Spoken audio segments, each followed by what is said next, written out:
እግዚአብሔር አምላካችን እናመሰግናለን። እግዚአብሔር እየረዳን ደግሞ ዛሬ ደርሰናል። ክብር ሁሉ ለእግዚአብሔር ይሁን። ከኔ ጋር ዛሬ የምናየው ከትናንቱ ወይ ሰሞኑን በአጠቃላይ ያያችሁት እንዳለ አንዱ ከሌላው ላይ የሚደራረብ ካሪኩለም ነው ያለንና የመንግስተ እግዚአብሔር ዜግነትና ማህበራዊ ተሳትፎ በሚል ሐሳብ ነው የምንነጋገረውና ይሄን ስንነጋገር አንዱ እንድናስብ የምንፈልገው ነገር ደቀ መዝሙርነት ሁለንተናዊ ነው እያለን ነው። ክርስትና ሁለንተናዊ ነው። በቤተ ክርስቲያን ውስጥ ብቻ አድርገን የምንሄደው የምንለያየው ጉዳይ አይደለም። እግዚአብሔር ከተለወጡ ሰዎች የተለወጠ ማንነት ይፈልጋል፣ ተግባር ይፈልጋል። ጌታ ኢየሱስ ክርስቶስ ሲናገር እንደነበረው ደቀ መዛሙርቴ እንደሆናችሁ ሰዎች በፍሬያችሁ ነው የሚያውቁት፣ ሌላ ምንም ማወቂያ መንገድ የለንም። እና ከዛ አንፃር ምንድነው እንደ አማኞች እንደ ክርስቲያኖች ምንድነው ሊኖረን የሚገባው ተሳትፎ ህዝባችንን በማገልገል በአገር ግንባታ ላይ?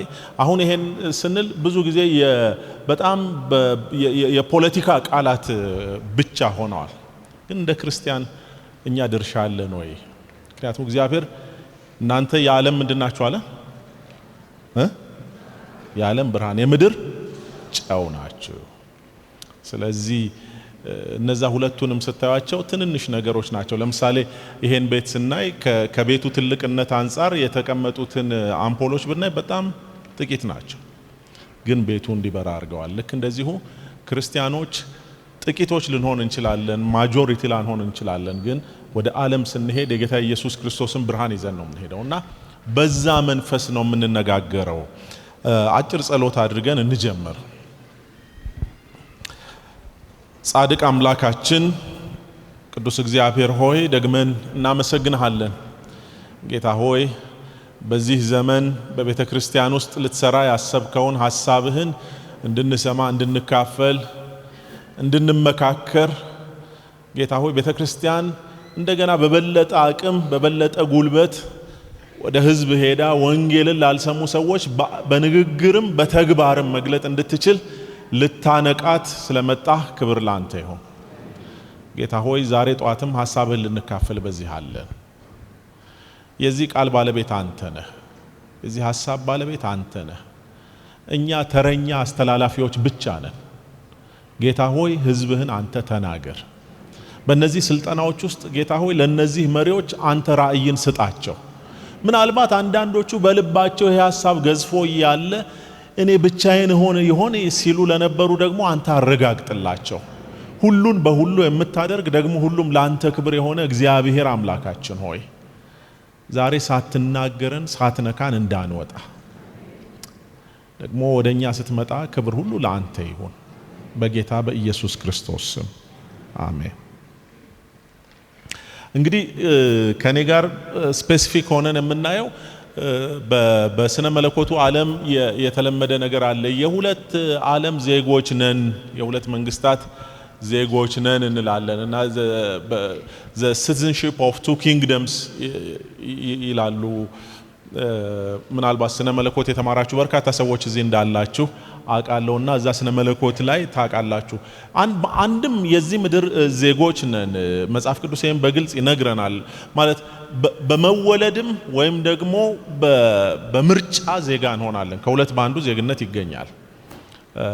ባይ ዘ ዌይ ስለ ዜግነት ስናወራ ለክርስቲያኖች ምድር ላይ ያለን ዜግነት ከሌላው ሰው ከተለመደው ዜግነት ያልፋል። አንዳንድ ጊዜ ታውቃላችሁ አሁን በፖለቲካው ዓለም የሚባለው የዜግነት ፖለቲካ ይባላል እና ግን አንድ ነገር ልናይ እና ልናቅ ያስፈልገናል። እግዚአብሔር ለምሳሌ እኛን ለምን ኢትዮጵያ እንድንወለድ አረገን? ለምን በኢትዮጵያ እንድንኖር አረገን? ምናልባት ከዛ ደግሞ ሞር ሬዲዩስ ካረግ ነው በተለያየ ብሔሮች ውስጥ አባላት ስንሆን እግዚአብሔር ለምን ያን አደረገ? አንዳንዶች እንደሚያስቡት ሪሊ የተለየን ሆነን ሌላው የኔ አይደለም የኔ አይመለከተኝም እንድንል ነው ወይስ እግዚአብሔር ለምንድን ነው ያደረገው? እግዚአብሔር ይሄን ሲያደርግ ለአንድ ነገር ነው። ለአብርሃም እንደተናገረው ለበረከት አደርግሃለሁ፣ እባርክሃለሁ፣ የሚባርኩህን እነሱን እባርካለሁ፣ እየባረኩ ለበረከት አደርግሃለሁ፣ ደግሞ የሚረግሙህንም ረግማለሁ። እግዚአብሔር ምድር ላይ እንድንወለድ ምድር ላይ እንድንኖር ሲሰጠን እግዚአብሔር በእኛ ውስጥ ተጠቅሞ ሊያገኛቸው የሚፈልጋቸው አካላት አሉ። ደግሞ እንደ ምድር ነዋሪነታችን መብት አለን፣ ደግሞ ግዴታም አለብን። የሰማይ ዜጎች ስለሆንን አንድ በጣም የተነጠለ ኤክስትሪሚስት አመለካከት አለ። እኛ ሀገራችን በሰማይ ነውና የምድር ላይ ምንም አያገባንም የሚል በጣም ተንሳፋፊ የሆነ አመለካከት አለ። የስ እውነት ነው፣ ሀገራችን በሰማይ ነው፣ በምድርም ግን ሀገር አለን። ለዚህ ነው መጽሐፍ ቅዱስ ምድር ላይ የምንኖርበትን መርሆች የሚሰጠን እና የሰማይ ዜጎች ስለሆንን የምድር ዜግነት አይመለከተንም፣ ምንም አያገባንም ልንል አንችልም። ይልቁንም የምናዋጣው ነገር አለን በምድር ላይ ስንኖር እና ኢትዮጵያዊነታችንን ይዞ መሄድ ልንኮራበት የሚገባ ጉዳይ ነው። ነገር የሚበላሸው ኢትዮጵያዊ ያልሆነውን ሰው ወደ ታች ማየት ስንጀምር ነው። አሁን ላይ በጣም ከምንሰማቸው ቃላት አንዱ በአሉታዊ መልኩ ብሔረተኝነት እንኳን አሉታዊ አይደለም፣ ዘረኝነት ምን አይባል። ዘረኝነት ምን ማለት ነው? ወይም አንድ ዜግነት ምን ማለት ነው? የኔን ዘር አንደኛ ነው፣ እኔ ብቻ ነኝ ትልቅ፣ ሌላው ከኔ በታች ነው ስንል ነው ነገር የሚበላሸው እንጂ እግዚአብሔር በዚህ ብሔር ውስጥ እንድወለድ ስላረገኝ እግዚአብሔር ይመስገን ማለት እሱ ዘረኝነት አይደለም። ይሄን ልናቅ ይገባናል። ኢትዮጵያውያን እንድንሆን ስላረገን እግዚአብሔር ይመስገን። ደግሞም እውነት እንነጋገር ከተባለ እግዚአብሔር ስለሚያውቅ ነው ያረገን። አንዳንድ ጊዜ ጠይቀን የማንመልሳቸው መልሶች አሉ። ምድር ላይ ስንኖር ህይወት ቻሌንጂንግ ነው እና ምን ነው ካልጠፋ ቦታ ለምን ኢትዮጵያ ተወለድኩ የሚል የለም። እዚህ ቤት ግን ምን ነው አለ እንዴ? እግዚአብሔር አዋቂ ነው እና የእግዚአብሔርን ሐሳብ ካገኘን እርግጠኛ ሆኜ የምነግራችሁ ኢትዮጵያ እንድትወለዱ እንድትፈጠሩ ያረጋችሁ በእናንተ ውስጥ አልፎ ለበረከት ሊያረጋችሁ ነው። because እግዚአብሔር ቸር አምላክ ነው፣ እግዚአብሔር መልካም አምላክ ነው እና ከዚህ የተለየ ሐሳብ የለውም። ግን ደግሞ ሪሌሽንሺፕ ደግሞ ይኖረናልና እንደ ምድር ዜግነታችን ምን እናረጋለን? ምን ኃላፊነት አለብን? ለምሳሌ እንደ ምድር ዜግነታችን የምናረገው ነገር ሮሜ ላይ አይ ነው በጣም አከራካሪ ጥቅስ ነው ግን እንደዚህ ይላል። ሮሜ ምዕራፍ 13 ከቁጥር 1 ጀምሮ እስከ 7 ያለውን አንብቡት። እኔ ግን አንዲት ሐረግ ፒክ አድርጌ ያለው ነፍስ ሁሉ በበላይ ላሉት ባለስልጣናት ትገዛ።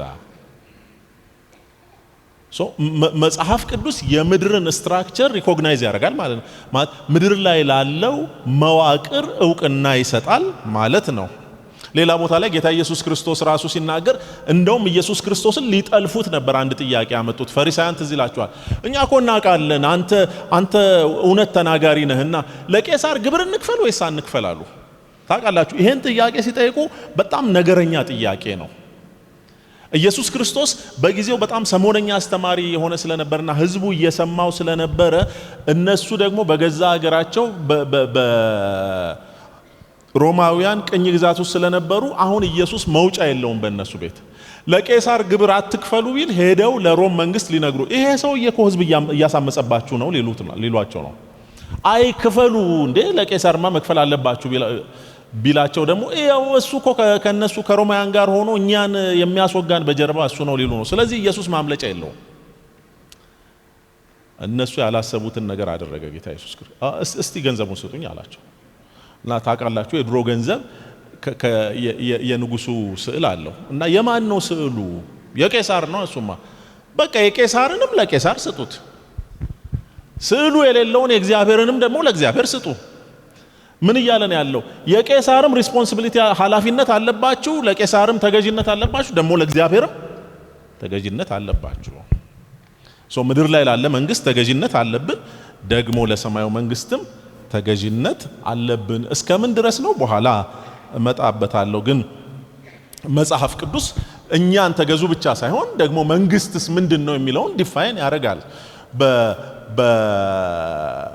በተለመደው ዓለማዊ አስተምህሮ የመንግስት ሮል ሶስት ዋና ዋና ነገሮች አሉት ይላል። አሁን ይሄ የፖለቲካል ሳይንስ ኮርስ ስላልሆነ እሱ ውስጥ አልገባ፣ ግን ህግን መጠበቅ፣ ህግን ማስፈጸም እያለ ይሄዳል እና የህዝብን ደህንነት ማረጋገጥ። መጽሐፍ ቅዱስ መንግስት ክፋትን ለመከላከል በእግዚአብሔር የተሾመ ስለ እግዚአብሔር ሆኖ ህዝቡን የሚጠብቅ እንዲሆን እንዴ ምን ማለት ነው? ቆይ ለምን በቤተ ክርስቲያን በኩል አያረገውም የሚል ጥያቄ ሊነሳ ይችላል። ምክንያቱም ሰው ሁሉ አማኝ አይደለም። ሰው ሁሉ አማኝ አይደለም ማለት ግን ሰው ሁሉ የእግዚአብሔር ፍጡር አይደለም ማለት አይደለም። አንዳንድ ጊዜ በጣም ኤክስትሪም እንሄድና በጌታ ነው ወይም ደግሞ የኛ ነው ሁሉም የጌታ ነው። ለውጣችን ምንድነው? እኛና በውጭ ያሉት ሰዎች ከተባለ እኛ የወንጌል ብርሃን ሲበራልን እሺ ብለን ተቀበልን። ሌሎቹ ደግሞ እሺ ብለው አልተቀበሉ። ሌሎቹ ደግሞ አልሰሙም።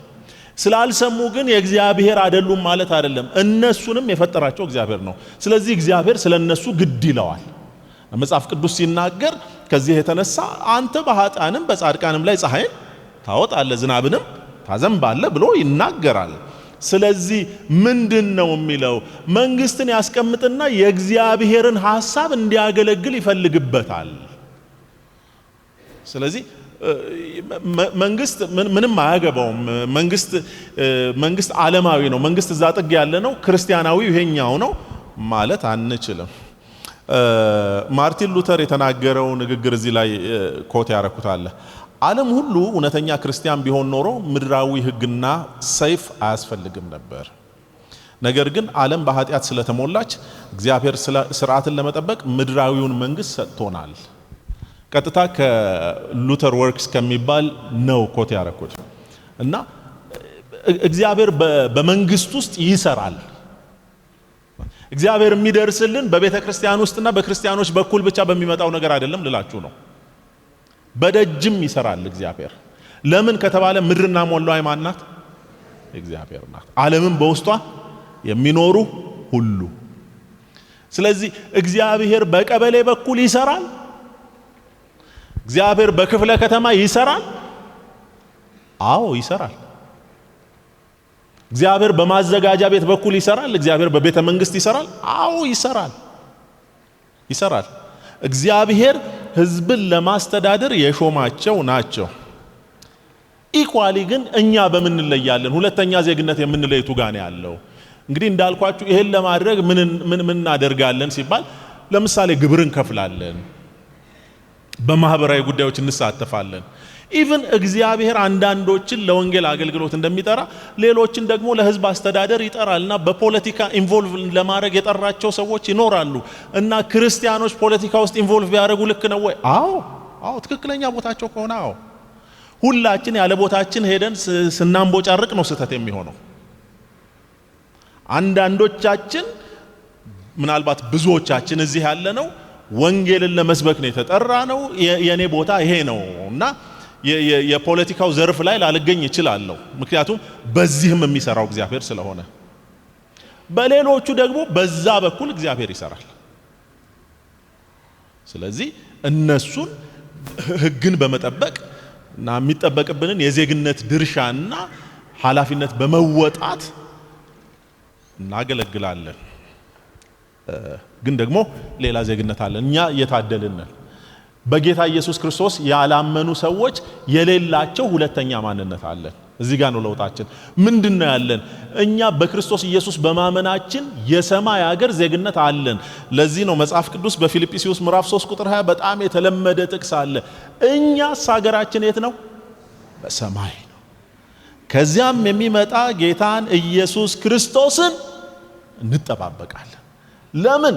ሀገራችን እዚህ ብቻ አይደለም። የኔ አድራሻ ንፋስ ስልክ ላፍቶ ክፍለ ከተማ ብቻ አይደለም። ቅድም ግርምሽ ሲነግረን ነበር የሆኑ ወገኖች በጣም አዝነውለት ጥግ ላይ ስለሚኖር የጸለዩላቸውን ለቤቲ እና እኔ ለዮኒ እየነገርኩት ነበር። እኔ ቤት ቢመጡማ ሊያለቅሱልኝ ነው።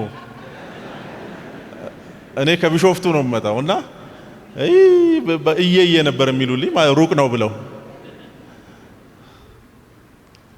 እና አድራሻዬ ቢሾፍቱ ብቻ አይደለም። እና አድራሻህ የት ነው? በእግዚአብሔር ቀኝ። መጽሐፍ ቅዱስ እንደዚህ ይላል፣ ሞታችኋልና ሕይወታችሁም በክርስቶስ ኢየሱስ በማን ቀኝ ተሰውሯል? በእግዚአብሔር ቀኝ። እዚህ እያየሁ እግዚአብሔር ቀኝ ትለኛለህ እንዴ? ምን ላርግ? መጽሐፉ እንደሱ ይላል። እኛ ሀገራችን የት ነው? በሰማይ ነው። ዝም ብለን የምንፎክረው አይደለም እኮ ነው የሚለው።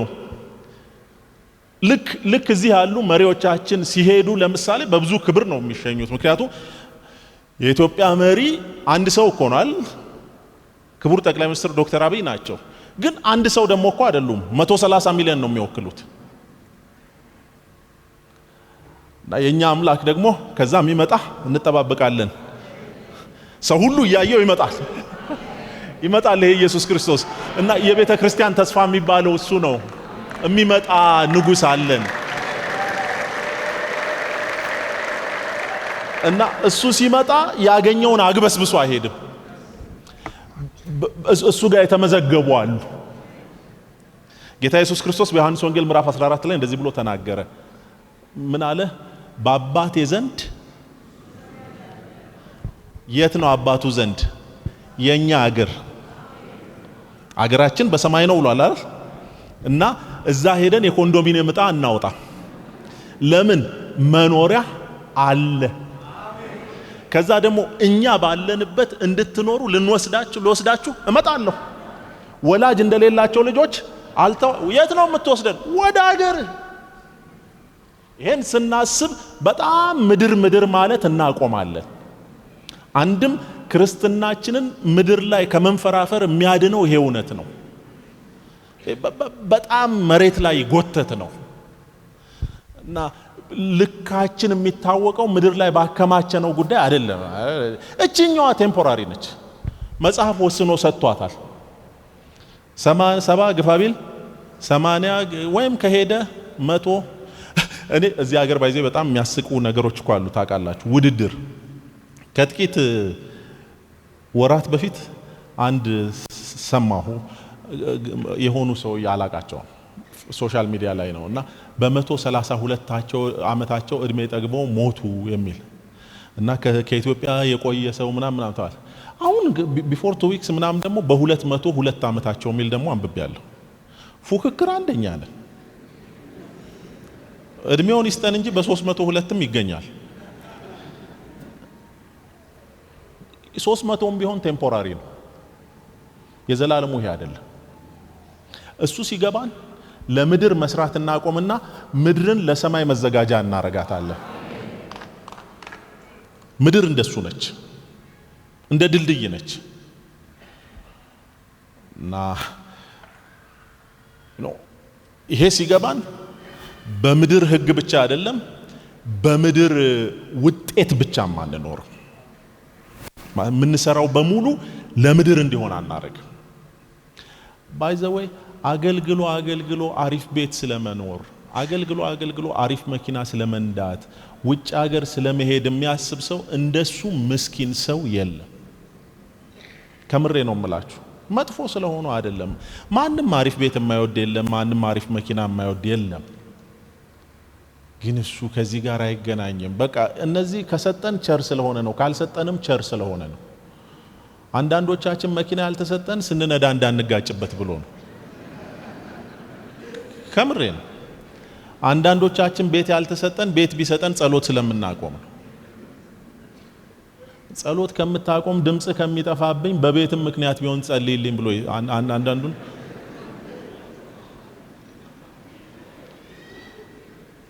አንዳንዶቻችን ከገጠርም ቢሆን እየተመላለስን እናገለግላለን።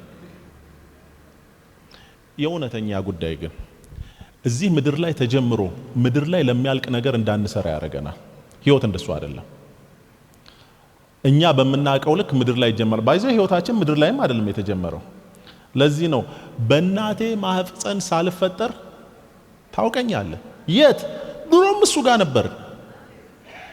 በሆነ ሰው በኩል መጣን፣ በምድር በኩል እንሄዳለን። አንዱ የቤተ ክርስቲያን አንዱ የክርስትና አስተምህሮ ትልቁ ደስ የሚለው አስተምህሮ ምንድነው ብትሉኝ፣ እንሞታለን።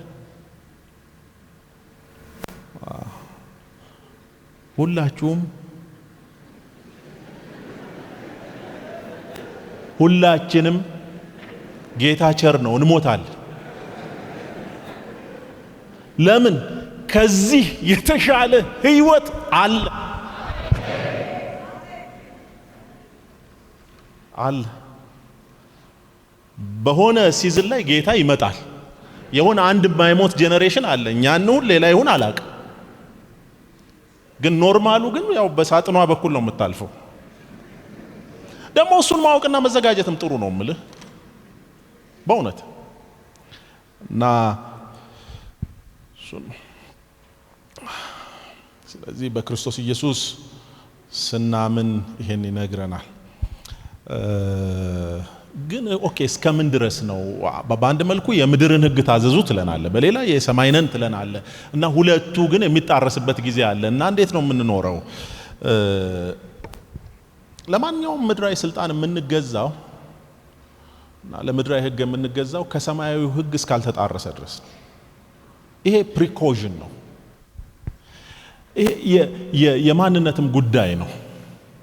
በጌታ በኢየሱስ ክርስቶስ ያለን ዜግነት፣ በጌታ በኢየሱስ ክርስቶስ ያለን ማንነት በምድር ካለን ከየትኛው ማንነት ይበልጣል። ቤተ ክርስቲያን ይሄን ማስተማር አለባት። ይሄ በተለይ በኢትዮጵያ ላለን ወንጌል አማኞች በጣም አስፈላጊ አስተምህሮ ይመስለኛል።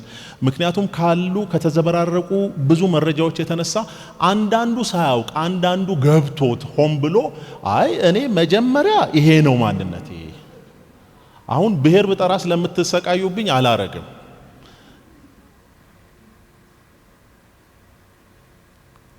መጀመሪያ ኢትዮጵያዊ ነኝ ከዚያ ክርስቲያን ነኝ ብንል በትህትና ልንገራችሁ ክርስቲያን አልሆንም። ለምን መሰላችሁ? ክርስትና ወይ ሁሉን ይገዛል ወይ የለም። ኢትዮጵያዊነቴን ጨምሮ ያልገዛ ክርስትና ሊሆን አይችልም። ስለዚህ የክርስትናው ማንነቴ ይበልጣል። ለምን? በማስረጃ ተናገር ብትሉኝ በማስረጃ ማቅረብ እችላለሁ። ታውቃላችሁ ሁላችንም ተወልደን የመጣን ሌላ ምንም መንገድ የለውም እና ተወልደን ስንመጣ ማናችንም በእቅድ አልተወለድም። ወል ቤተሰብ ልጅ ልውለድ ሊል ይችል ይሆናል፣ ግን ስፔሲፊክ አድርጎ እንትናን ልውለድ ሚኪን ልውለድ እና በረከትን ልውለድ ብሎ አይወልድም። ሴት ልውለድ ወንድ ልውለድ አይችልም፣ መብት የለውም ያን ማድረግ እና ድንገት ነው የመጣ ነው። አንዳንዳችን ደግሞ ዝም ብለን ነው የመጣ ነው፣ ፕላንም ሳይደረግ የፕላን ኮንሴፕት ሳይኖርም የመጣን አለን። እናስ በቃ ስም ይሰጣል፣ ታድጋለህ። እና አንዳንድ ወላጆች ይቸገራሉ ከዚህ የተነሳ። ግን ያው የወላጆቻችን ዜግነት ይዘን እናድጋለን። በእግዚአብሔር መንግስት ግን እንደሱ አይደለም። ለዚህ ነው የሚበልጠው። ምንድነው የምትለው? መጽሐፍ ቅዱስ በእግዚአብሔር መንግስት መወለድ እንዳለ ይናገራል አይደል? ጌታ ኢየሱስ ክርስቶስ ለኒቆዲሞስ ሲነግረው እውነት እውነት እልሃለሁ ሰው ከመንፈስና ከውሃ ዳግመኛ ካልተወለደ በቀር ወደ እግዚአብሔር መንግስት ሊገባ አይችልም። እንዴት ነው የሚወለደው? ከመንፈስና ከውሃ የምትለው ምንድነው? አይ እሱንማ አስቦ ነው። እኛን በእውነት ቃል ምን አድርጎ ወለደን? አስቦ ኢንቴንሽናሊ። እና ሲያስብ ምን ሆነ? አይ እዚህ ያሉ ወገኖች እንዲወለዱማ አንድ ልጅህ መሞት አለበት ተባለ፣ ያለበለዚያ መወለድ አይችሉም። በቃ እነሱ ከሚጠፉ ኢየሱስ ወርዶ ይሙት ተብሎ ደም ፈሶብን የተገዛ ነው። ለዚህ ነው አንደኛ የሚሆነው። ደም አፍስሶ ነው የወለደን፣ ነፍሱን አጥፍቶ ነው የወለደን። ከሱ ማንነት የተነሳ ነው እኛ የቆም ነው። ስለዚህ እሱ አንደኛ ነው። አባቴ ደሙን አፍስሶ አይደለም የወለደኝ። አባቴ ጋር ድንገት ነው የመጣሁት፣ እናቴ ጋር ድንገት ነው። ኢየሱስ ጋር ግን አስቦኝ ነው። ስለዚህ አንደኛ ቢሆን ይገባዋል። እና ከሱ ጋር እስካልተጣረጸህ ድረስ ከማንም ጋር አብረን እንሄዳለን። ከሱ ጋር ሲጣረስ ግን አይ ይሄ ከቤታችን ደንብ ጋር አይሄድም ማለት እንጀምራለን። ዋጋ ሊያስከፍል ይችላል። አዎ ያስከፍላል። ደግሞም እዚህ ምድር ላይ እስካለን ድረስ ፕራይመሪሊ ወይም በቅድሚያ የዚህ የእግዚአብሔር መንግስት አጀንዳ አሳላጮች ነን፣ አስፈጻሚዎች ነን። ጥቅሶች አሉ እዚህ ከፈለጋችሁ ሁለተኛ ቆሮንቶስ ምዕራፍ 5 ቁጥር 20 ላይ አለ። ቆላስይስ ምዕራፍ 3 ከቁጥር 12 እስከ 17 አለ። ሌሎችም የመጽሐፍ ቅዱስ ክፍሎች አሉ። ይሄ ብቻ አይደለም። እና የእግዚአብሔር እንደ እግዚአብሔር መንግስት አባላት መኖር ይሄን ስናስብ ግዴታችን ነው። ማለት በማህበረሰባችን ውስጥ መሳተፍ፣ በአካባቢያችን ህይወት ውስጥ መሳተፍ አማራጭ አይደለም። ክርስቲያኖች ከዳር መቆም አማራጫቸው አይደለም። ቤተክርስቲያን እንደ ኢንስቲትዩሽን ከዳር መቆም አትችልም። ግለሰብ አማኞችም እንደሱ መቆም አንችልም። እና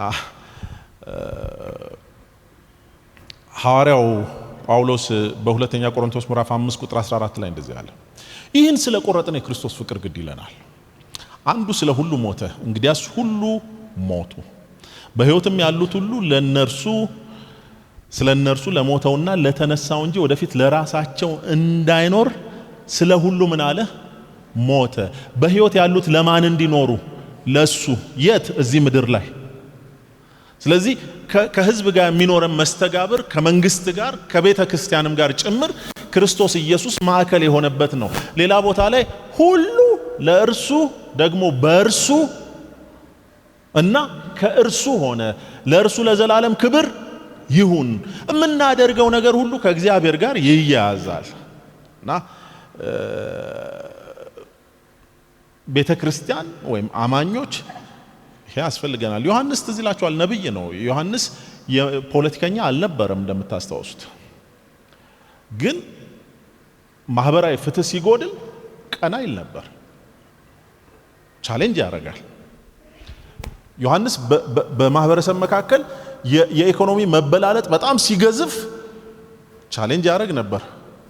የዮሐንስ ስብከት እኮ እንደዚህ የሚል ነው፣ ሁለት ልብስ ያለው ለሌለው ያካፍል።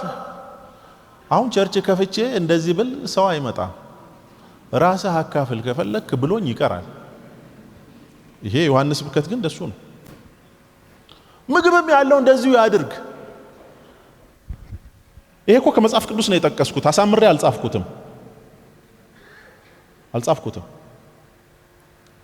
ጌታ ኢየሱስ ክርስቶስ ያስተምር ነበር። አዎ ያስተምር ነበር። ደግሞስ ሲርባቸው ያበላ ነበር። አንድ ጊዜ 4000 አንድ ጊዜ 5000 ትዝ ይላችኋል። እንደውም ያን ሰሞን ኢየሱስን የሚከተለው በዛ እና ትናንትና የሰማነው ዮሐንስ ወንጌል ምዕራፍ 6 ላይ በጣም ብዙ ሰው መጥቶ ምግብ ስለበላችሁ ነው የተከተላችሁኝ፣ ስጋዬን ያልበላ ደሜን ያልጠጣ ሲል ብዙዎቹ ተመለሱ፣ ይሄ ንግግር ይዘገንናል ብለው ይላል። እና ጌታ ኢየሱስ ክርስቶስ ራሱ ያስተምር ነበር። አንድ ሰው ምን አለ ከኛ ዘመን ጋር አስተያይቶ ኢየሱስ ክርስቶስ 5000 ድሆችን መገበ አለ። አሁን ያለ አገልጋይ በ5000 ድሆች ይመገባል። እዚህ ያላችሁትን አይመለከትም። ለዚህ ግን ግዴታችን ነው።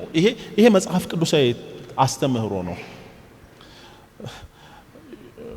አንድ ሰው የሰማይ መንግስት ቀርባለች ካለ ለሰማይ መንግስት ልብስ ይዘህ አትሄድ፣ ለሰማይ መንግስት አካውንት ይዘህ አትሄድ እና ምን አርግ ሼር አርግ፣ በቃ ኑር።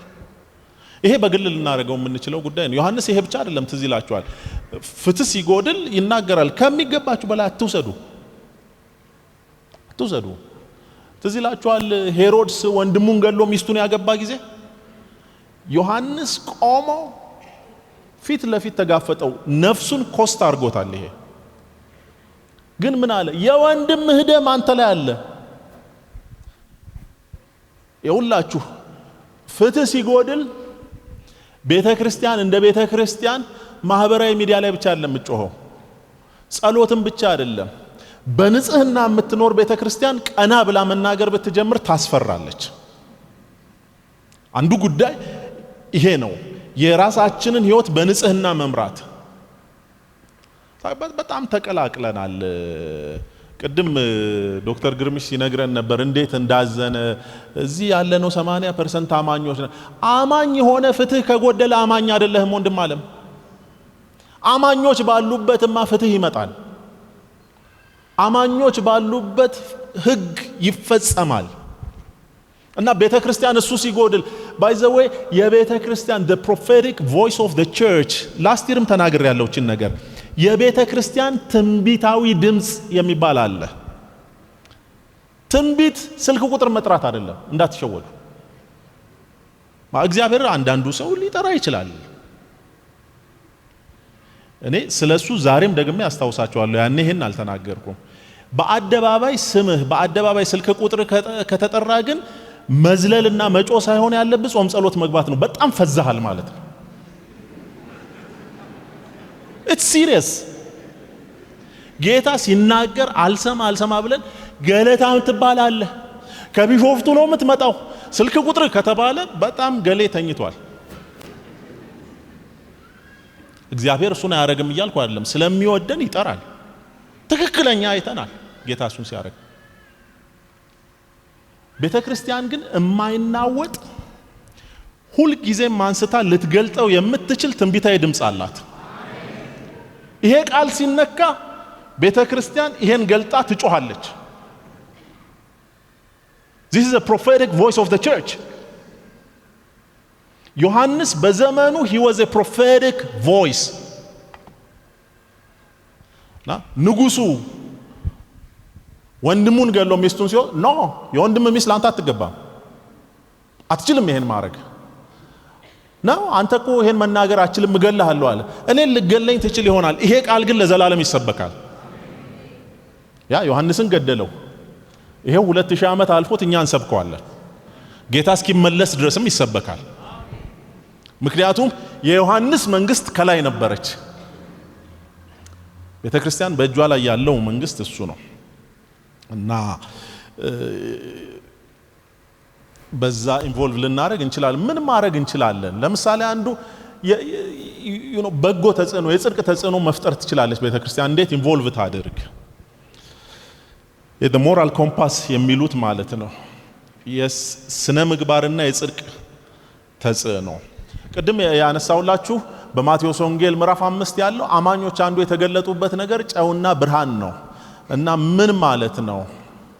ጆን ስቶት የሚባሉ በጣም የታወቁ በዚህ በማህበራዊ ጉዳይ ላይ ቤተክርስቲያንና ማህበራዊ ጉዳይን በተመለከተ የጻፉ በጣም የታወቁ የሥነ መለኮት ሰው አሉ። አሁን ከጥቂት ዓመታት በፊት ወደ ጌታ ሄደዋል።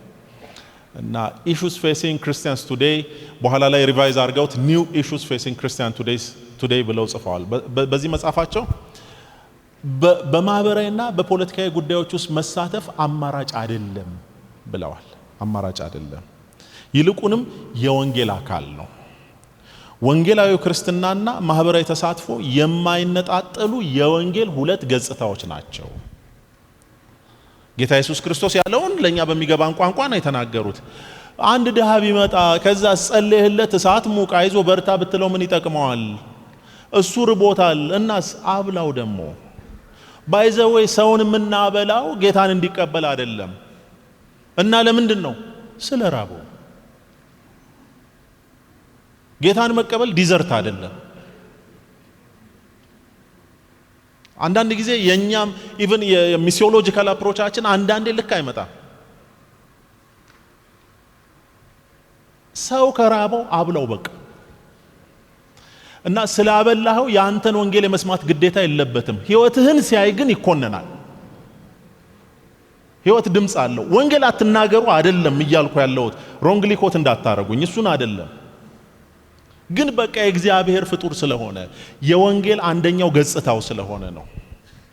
እንደዚሁም ለፍትህና ለሰው ልጅ ክብር መቆም አለባት ቤተክርስቲያን። እንዴት እንሳተፍ? ቄስ ጉዲና እኚህ የኛው ሰው ናቸው ታውቃላችሁ። ቄስ ጉዲና ቱምሳ ዘ ቦኖፈር ኦፍ አፍሪካ ይባላሉ። እንደ ዳይትሪሽ ቦኖፈር የሚባለው የጀርመን ሰው በናዚ ጊዜ የጀርመንን ናዚዝም ፊት ለፊት እንደተጋፈጠ የእግዚአብሔር መንግስት በምድር ላይ ስትገለጥ ፍትህ መኖር አለበት ይላሉ። መንግስት የሰው ልጅ ክብር ሲረግጥ ቤተክርስቲያን ድምጿን ማሰማት አለባት። ይሄ ማለት ዋጋ ያስከፍልም አይደለም። አጌን ጉዲና ቱምሳም ዋጋ ከፍሏል። በጣም በብዙ ነገር አሁን ይሄ ሆሊስቲክ ዲቨሎፕመንት ሆሊስቲክ ቴዎሎጂ የሚባለው ለመጀመሪያ ጊዜ እሳቸው ናቸው ያን ተርም ያመጡት ይባላል። ጉዲና ቱምሳ ናቸው የተናገሩት በነጮቹ አቆጣጠር 1971 ላይ እና እሱን ይሄ የልማት ድርጅቶችን ሲሞግቱ ነው ያን ቃል ያመጡት። እና ወንጌል ሰውን ከኃጢአት እስራት ብቻ ሳይሆን ከበሽታ ከድንቁርናና ከድህነትም ነፃ ማውጣት አለበት። እና ሰማያዊ ዜግነት ያለው አማኝ በምድራዊ ዜግነቱ በኩል ለወገኖቹ ፍላጎት ምላሽ እንዲሰጥ የሚያስገድድ ነው ይላሉ። ይሄ the role of the church in a given society የሚል ጽሁፍ አላቸው። እና ከዛ ጽሁፋቸው ነው እኔ በግርድፉ የተረጎምኩት ይሄንን። ታውቃላችሁ ቄስ ጉዲና ተራ ቄስ ናቸው። በቃ አንድ ቤተክርስቲያን ቄስ ናቸው። የተለየ ሰው አይደሉም። እና ግን ደግሞ ተራ ኑሮ ግን አልኖሩ።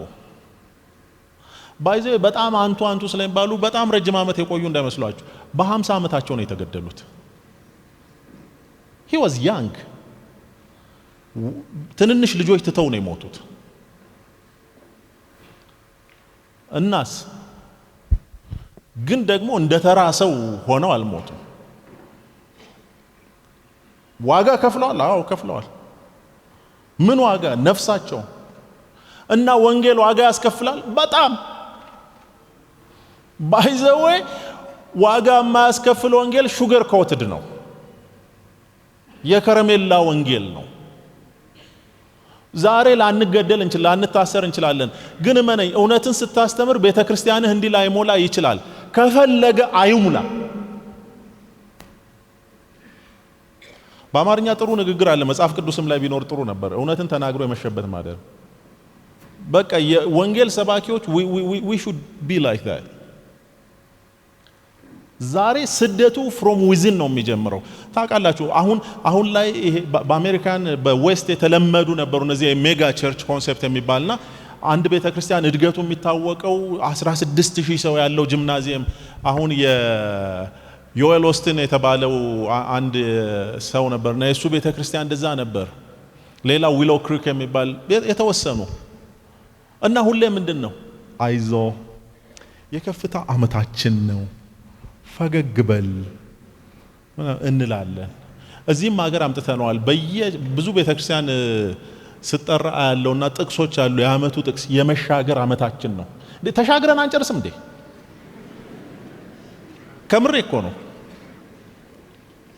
ሳናስብ እየለመድነው ነው። የመውረስ ዓመታችን አትወርስም። ይኸውልህ ከሱ የሚቀድም ነገር ልንገርህ። የጸሎት ዓመታችን ነው። የመመለስ ዓመታችን ነው። የንስሐ ዓመታችን ነው። በቃ የቀረው is okay። አንተ ስትመለስ የቀረው ይከተላል። ይሄ የሜጋ ቸርች ኮንሴፕት ባይ ዘ ዌይ ዌስትን እያዋጣው አይደለም። አሁን ያልኳችሁ የዮኤል ኦስቲን የተባለ ሰው የቅርጫት ኳስ አሬና ነው ወደ ቸርች የቀየረ የነበረው። አሁን ግን ከኮቪድ በኋላ ሰው በሚገርም ሁኔታ ቀረ። ለምን ቀረ ተብሎ ጥናት ሲሰራ ታውቃላችሁ? እንዴ ለካ ድሮ ጭብጨባውና እንትኑ ሸውዶኝ ነው አሉ።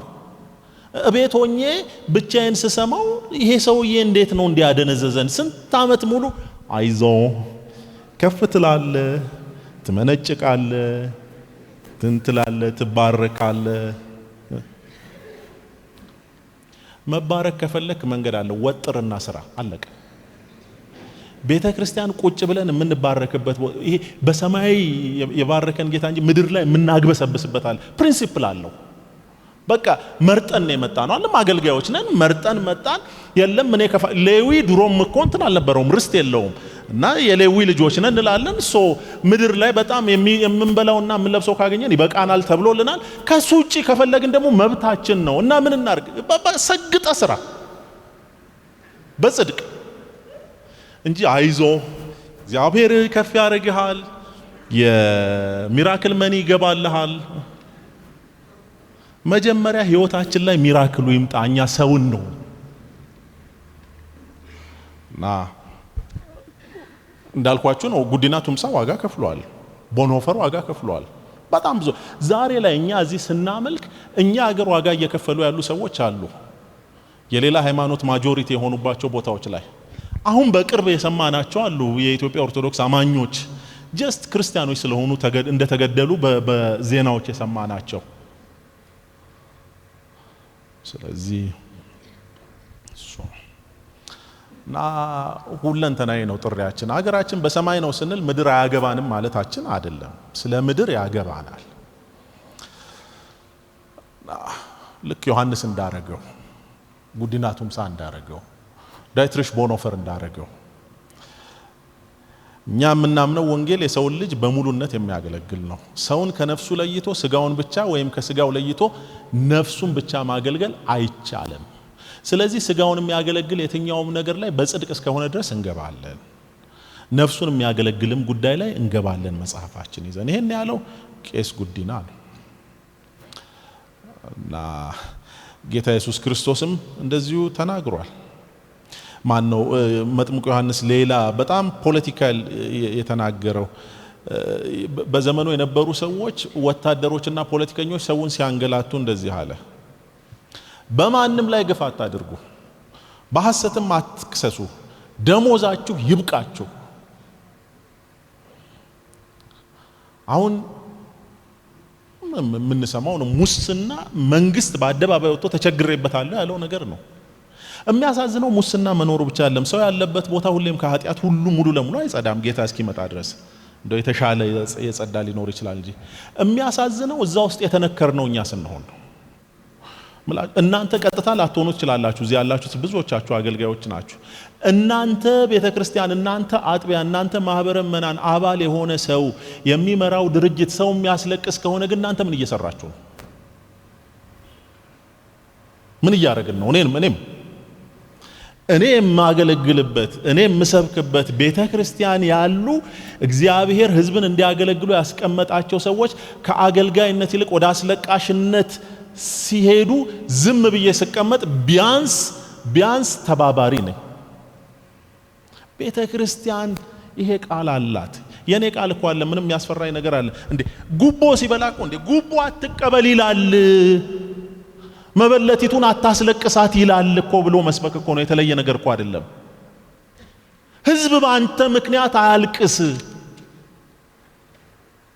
እሱን ማለት ሳልችል ስቀር ባይዘወይ ጌታ ፊት መጠየቅ እንዳለ የረሳን እንመስላለን አለ አንድ ቀን አሁን ደስ ይላል 2000 አባላት ነው ያሉን ህንጻ እየሰራ ነው which is very good ምንም ተቃውሞ የለንም አሁን እንዲህ አይነት በጣም በርካታ ቢኖሩልን አሪፍ ነው በእውነት ደግሞ ይኖራሉ በያስባለው ቅድም ማነው ከባንኩ ጋር ግርምሽ ነው ሲያወዳድር የነበረውና እና necessarily ኔጌቲቭ አይደለንም በዛ እንዳታዩን ሚስኮት እንዳታረጉ ግን ከዛ በላይ እንደ ፎቅ የተገተረ ፐርሰናሊቲ ያላቸው ሰዎች ጽድቃቸው የሚያስፈራ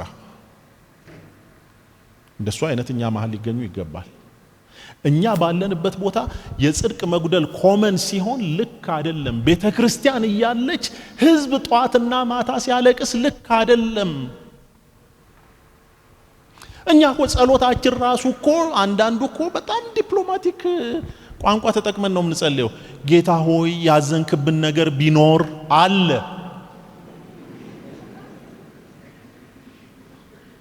I'm telling you እንደሱ አለ የምንጸልየው ሳናቅ እንትን እኔ ምን አይነት መሽኮርመም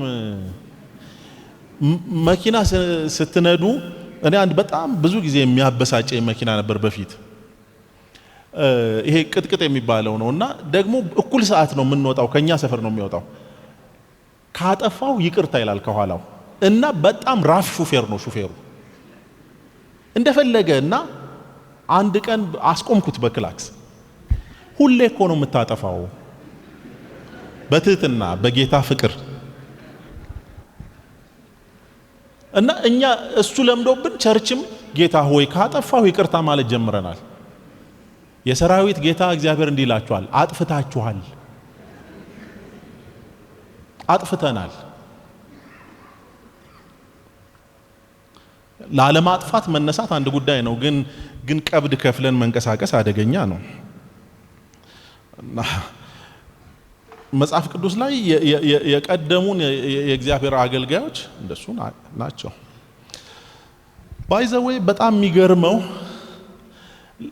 የፖለቲካው ይቅርብን እሺ ለጊዜው ማህበራዊ ተሳትፎ ላይ አሁን ላይ በኤንጂኦነት የሚታወቁት ታውቃላችሁ በቤተክርስቲያን ብዙዎቹ በቤተክርስቲያን የተጀመሩ እንደሆኑ እኔ ራሴ የምሰራበት ድርጅት ወርልድ ቪዥን ቄስ ነው የጀመረው እና ቄስ ቦፒርስ ይባላል ኤንጂኦ ሊጀምር አይደለም የሄደው ከጦርነት በኋላ ኮሪያ ሄደው ለማጽናናት እዛ ያሉትን ሰዎች ለመጎብኘት ነው ሄዱት ሚሽን ትሪፕ ነው ሄዱት እና አንዲት ህፃን ልጅ ስታለቅስ አየ ትንሽ ልጅ ምን ነው ሲባል እናቷ ሞተዋል አባቷ ሞተዋል ብቻዋን ናት በጣም የሚያረገው ነገር ግራ ገባውና ኪሱን ሲፈትሽ 5 ብር ነው $5 ነው ያለው ሰጣት እሱ እና ከዛ ግን አገሩ ተመልሶ ከጓደኞቹ ጋር ሲያወራ ምን ሲል በጣም ልባቸው ተነካ ትንሽ ብር ከፍሬንድስ እና ከፋሚሊ ሰብስቦ ተመልሶ እዛ ቦታ ሄደ ወርልድ ቪዥን እንደሱ ነው የተመሰረተው። እና የሚገርማችሁ አሁን ያቺ ትረዳ የነበረች ሀገር ተለውጣ ኮሪያ ወንጌልም ደርሷት አሁን ወርልድ ቪዥን አለ ኮሪያ፣ ግን ተረጂ አይደለም ረጂ ነው። በወርልድ ቪዥን ቋንቋ ሰፖርት ኦፊስ ይባላል እና ሰፖርት ኦፊስ ሆኗል ከተቀባይነት ወደ ሰጪነት። ባይ ዘ ዌይ አንዱ ዓላማችን እኛ እዚህ ስብከት ላይ ያመጣሁት እንጂ የወርልድ ቪዥን ኢትዮጵያን ከተቀባይነት ወደ ሰጪነት እግዚአብሔር ይችላል። አልሰለቻችሁም? ሁሌ ከስርጅ ደግሞ እንችላለን። ፉድ ፎር ዘ ሃንግሪ የተባለው ድርጅት አጌን በክርስቲያኖች ነው የተጀመረው። ሳማሪታንስ ፐርስ በክርስቲያኖች ነው። ክርስቲያን ኤድ ታውቃላችሁ በክርስቲያኖች ነው የተጀመረው። ግን የሚያሳዝነው አሁን ሙሉ ለሙሉ ዓለማዊ ድርጅት ሆኗል። ምን ልላችሁ ነው? ቤተ ክርስቲያን ዝም ስትልና በር መክፈት ሲያቅታት ውስጥ ያሉ ሰዎች ቅድም የነገርኳችሁ ቄስ ቦብ ፒርስ በኋላ ላይ ፉል ታይም ወደዛ ገባ። እሱ ሰውዬ ነው ባይዘው በኋላ ሳማሪታንስ ፐርስንም የጀመረው እሱ ሰውዬ ነው። አይ ቲንክ የጥሪ መምታታት ነበር ይመስለኛል በፊት። አንዳንዱ ልማታዊ ቄስ ይሆናል አንዳንዱ እና ለምን ነገርከን ብትሉ ይሄ ግን የኤንጂኦ ስራ አይደለም። ለኛ አምልኳችን ሁሌም ለሰዎች ከመድረስ ጋር ይገናኛል። እውነተኛ አምልኮ ግን ወላጆች የሌላቸውን ልጆች፣ ባላቸው የሞተውን ባልቴቶች በችግራቸው ጊዜ መርዳት አምልኮ ነው እሱ። አዎ ኪቦርድ ሳይደረደር እና ምንድነው የሚደረደረው? እሱኛው ከዚህ ነው የሚደረደረው። ይሄን ትደረድራለህ ሄደህ ምግብ ላጡ ልጆች ዳቦ ይዘህ ሄደህ ባሏ ለሞተች ሴትዮ 2 ኪሎ ስኳር ይዘህላት ሄደህ እና ጌታ በዛ ይገኛል። አዎ ይገኛል። ጌታ ይከብራል። አይገርምም? አንተ ስኳሩን ስታቀብላት ጌታ ይከብራል።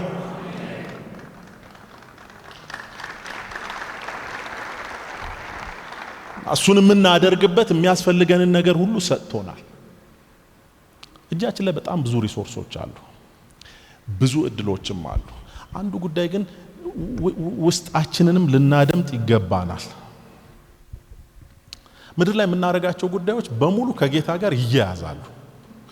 ለዚህ ነው ጴጥሮስ ምን አለ? ስለሚመለከቱት መልካም ስራችሁ ክፉ እንደምታደርጉ በዚያ እናንተን በሚያሙበት ነገር በሚጎበኝበት ቀን እግዚአብሔርን ያከብሩት ዘንድ በአሕዛብ መካከል ኑሯችሁ ምን ይሁን? መልካም ይሁን። በማን መካከል? በአሕዛብ። በአማኞች እኮ አይደለም። ለምን አሕዛብ ይሆኑና ምን ይላሉ? አረ እነሱን ማለት ይጀምራሉ። እማያዩ ይመስላችኋል አይደለም? እኔ አንድ ጊዜ በጣም ልቤን የነካ ጉዳይ ገጥሞኛል። ልክ ይሄ አሁኑ የመንግስት ለውጥ ከመደረጉ በፊት ሌላ መስሪያ ቤት ነበር የምሰራውና ጅማ ላይ ትልቅ ፕሮጀክት ነበረ እና ጅማ ደግሞ በጣም ችግር ተፈጥሮ ብዙ ኤንጂኦዎችን መኪና አቃጥለዋል፣ ምን ብለዋል። በቃ የኛማ ስሟ የማይታወቅ ትንሽ ኤንጂኦ ነች፣ ድራሿን ያጠፏታል ብለን ደግሞ ትልቅ ፕሮጀክት ነው ያለን። የሚገርመው ስንሄድ እንዲህ አልተነካም የኛ ፕሮጀክት። ገርም እንዴት ስንል ህዝቡ ወጣ አሉ። ምንም እኮ የተለየ ነገር አላረግንላቸውም፣ ግን ጌታ በረዳን መጠን ሰው ለመሆን ሞክረናል። ሰጪ አይደለም የሆን ነው ሄደን እና ሰው ወጥቶ ሊትራሊ አካባቢው ሰው ልጆቹ ሊያፈርሱ ሲመጡ አባቶቻቸው እጅ ለእጅ ተያይዘው ይሄን አትነኩም። በጣም ነው ልቤ የተነካው።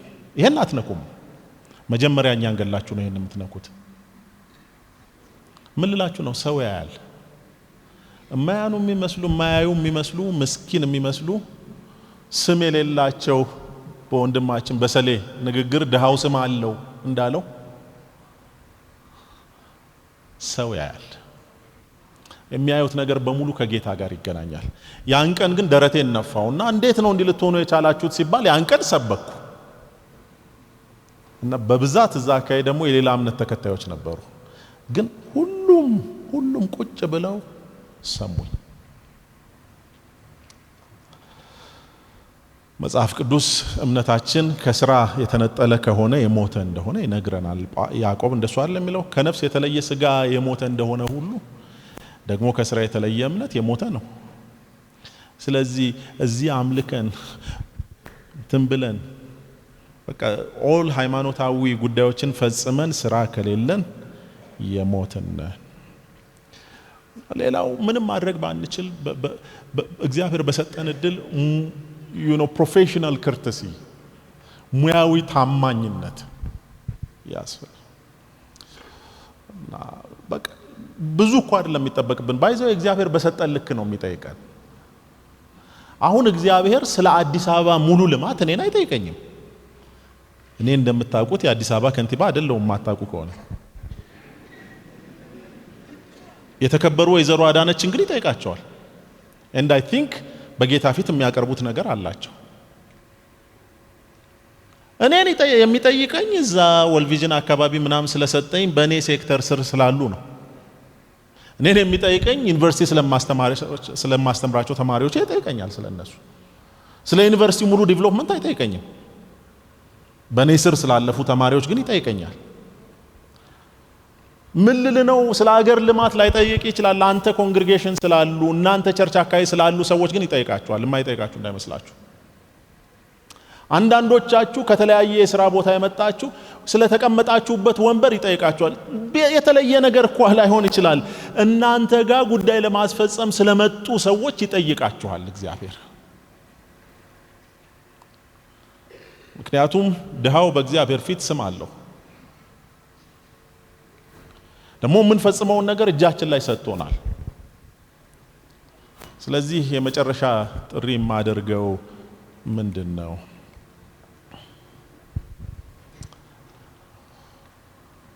በምድር እንኖራለን። በምድር ላይ የሰማይን አጀንዳ እናስፈጽማለን። የምድር ዜግነት እንዳለን ሁሉ ደግሞ በእግዚአብሔር ፊት የተመዘገበ ማንነት አለን። እና እሱን ለመስራት እንድንችል፣ እሱን ለማስፈጸም እንድንችል እግዚአብሔር ከኛ የሚፈልገው ነገር አለ። አክሽን ይፈልጋል። ትናንትና በጣም ጥሩ ስንሰማ ነበር። አቤቱ መልሰን እኛ እንመለሳለን። ለመመለስ መፍቀድ የእግዚአብሔር ድርሻ ነው። ለመመለስ መራመድ የኛ ድርሻ ነው። በማህበረሰባችን ውስጥ ለመንቀሳቀስ ፍትህን ለማምጣት፣ ሰላምን ለማምጣት፣ ልማትን ለማምጣት ባይ ዘ ዌይ አንዳንዶቻችሁ ከታላቁ ተልእኮ ጋር አብረን የምንሰራቸው በጣም ብዙ ስራዎች አሉ። ይሄ እንደ ግለሰብ ነው። እኔ እንደ ወልቪዥን ብቻ አይደለም የምነግራችሁ። ግን ግራ ሊገባችሁ ይችላል ቤተክርስቲያን ውስጥ ይሄ ያልተለመደ ከሆነ። እሱን በተመለከተ ዩካሪቻስ አንዳንዶቻችን ስራችን ይሄ ነው። ቤተክርስቲያንን ማገዝ ነው፣ ቤተክርስቲያን መርዳት እና ምናልባት የበለጠ ምክር ብትፈልጉ ስለ ማህበራዊ ተሳትፎ የበለጠ ትሬኒንግ ብትፈልጉ ምን እናድርግ ብትሉ እዚህ ጋር ያሉ ኢሜሎች አሉ። በእነሱ ሪች ልታረጉን ትችላላችሁ። ሁላችንም በጌታ ነን፣ የቤተ ክርስቲያን አባላት ነን። አብረናችሁ መስራት እንችላለን። እንደ ድርጅትም እንደ ግለሰብም። ድርጅቱ እንኳን ባይችል እኛ እንችላለን። ግን ዛሬ በጣም አጠንክሬ መናገር የምፈልገው ይሄን ነገር ላይትሊ እንዳትይዙት። አንድ ቀን በጌታ ፊት እንጠየቃለን ወገኖች። ጌታ ከምን ጊዜው ይልቅ ሊመጣ በደጅ ነው ያለው እና ይሄን በደጅ ያለ ጌታ ጋራ ይሄን ሰጥቼህ ነበር ከምን አደረስከው ሲለን ቆፍሮ እንደቀበረው ሰውዬ እንዳንሆን እግዚአብሔር ይርዳን።